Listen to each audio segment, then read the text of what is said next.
नमस्कार मित्रों, मैं डॉक्टर आलोक चांटी अखिल भारतीय अधिकार संगठन की तरफ से आज पुनः अधिकारों की उन बातों को लेकर आपके सामने आया हूं जो दिन प्रतिदिन आप अपने घरों में बैठकर विभिन्न न्यूज़ चैनल पर विज्ञापन के माध्यम से देखते हैं। जी हाँ, मैं उन विज्ञापनों की बात कर रहा हूं जिनके माध्यम से उस तरह के स्तरहीन विज्ञापन दिखाए जाते हैं जो किसी भी तरह से भारतीय संविधान में गरिमापूर्ण जीवन के अनुरूप और उसके मानकों के अनुरूप नहीं होते हैं। वैसे तो नीति निर्देशक तत्व में भी इस बात को कर्तव्य के रूप में स्थापित किया गया है कि प्रत्येक नागरिक को महिला के सम्मान गरिमा के लिए प्रयास करना चाहिए, लेकिन उन सब के बाद भी भारत में विज्ञापन को संचालित करने वाली एक नियामक इकाई है जिसका नाम है advertising standard council of India, जिसका मुख्यालय मुंबई में है। इसके माध्यम से ही विभिन्न विज्ञापनों को अनुमति मिलती है और यह विज्ञापन चलाए जाते हैं। अखिल भारतीय अधिकार संगठन द्वारा पिछले 6 साल में 2 दर्जन से ज़्यादा विज्ञापन बंद कराए जा चुके हैं। उसी क्रम में वर्तमान में अखिल भारतीय अधिकार संगठन द्वारा एक बहुत ही स्तरहीन विज्ञापन जो सैनिटरी नैपकिन से संबंधित है और रियो कंपनी द्वारा चलाया जा रहा है, जिसमें एक अभिनेत्री एक गुब्बारे से खून या रक्त के प्रतीक के रूप में धीरे धीरे बड़े गंदे तरीके से खून को गिरता हुआ दिखाती है। यहाँ पर गुब्बारे को कहने की आवश्यकता नहीं है, वह महिला के जनन तंत्र को इंगित करता है और उस जनन तंत्र में मासिक के दौरान स्रावित होने वाले रक्त को जिस गंदे तरीके से और स्तरहीन तरीके से विज्ञापन के माध्यम में महिला के सामने और भारतीय समाज के सामने रखा गया, वह बहुत ही अशोभनीय है। क्योंकि दूसरे बहुत से ऐसे विज्ञापन सैनिटरी नैपकिन के आते हैं जिसमें बड़े आसानी से और बहुत सामान्य तरीके से भी विज्ञापन में सैनिटरी नैपकिन की खूबियाँ और उनको किस तरह से उपयोग किया जाना बताया जाता है। ऐसे में महिला की गरिमा को इतने गंदे तरीके से दिखाया जाना उचित नहीं है। कौन नहीं जानता कि मासिक धर्म की प्रक्रिया और क्रिया में क्या होता है।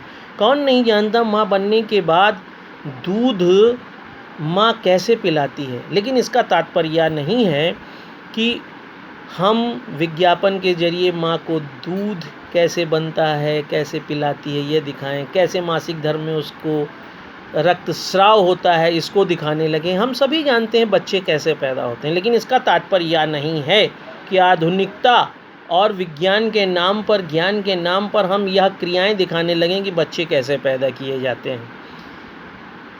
एनाटॉमी ऑफ सेक्स को खुलकर बताया जाना ज़रूरी नहीं है। इसीलिए अखिल भारतीय अधिकार संगठन द्वारा इस विज्ञापन का खुला विरोध किया गया, जिसे स्वीकार भी कर लिया गया है। Advertising standard council of India ने इस शिकायत को दर्ज कर लिया है। प्रधानमंत्री कार्यालय में भी इसको दर्ज कर लिया गया है, क्योंकि जो बात सम्यक तरीके से कही जा सकती है उसको बहुत ही गंदे रूप में किया जाना आवश्यक नहीं है। एक सिंदूर की रेखा व्यक्ति को बता देती है कि व्यक्ति की वैवाहिक स्थिति क्या है।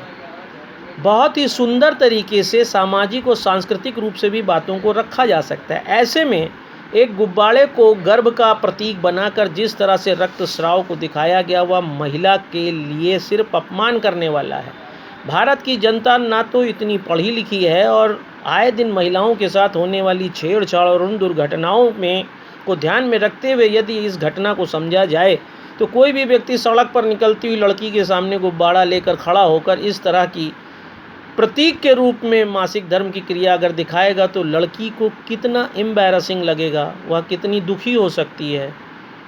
ऐसी स्थिति में इस तरह के विज्ञापनों को बंद किया जाना चाहिए। और जबकि अखिल भारतीय अधिकार संगठन द्वारा की गई शिकायतों को स्वीकार कर लिया गया है, तो यह निश्चित है कि आने वाले समय में रियो कंपनी द्वारा गुब्बारे को प्रतीक बनाकर गर्भ के द्वारा निकलने वाले रक्तस्राव को संदर्भित करके सैनिटरी नैपकिन बेचे जाने वाला स्तरहीन विज्ञापन रोका जाएगा। आप भी इस तरह के विज्ञापनों का विरोध करिए। नहीं कर सकते तो आप aeroindia@gmail.com पे मुझे लिख सकते हैं। मैं आगे भी आपको बताऊंगा कि किस तरह से अखिल भारतीय अधिकार संगठन ने दूसरे कई विज्ञापनों को रोकने का प्रयास किया और उसमें सफलता पाई है। अगर आपको विज्ञापन की चलाई जा रही है मुहिम समझ में आती है तो आप इस वीडियो को आगे बढ़ाएं ताकि गरिमापूर्ण जीवन और मानवाधिकार की स्थापना के लिए हम बेहतर कार्य कर सकें। जय हिंद, जय भारत।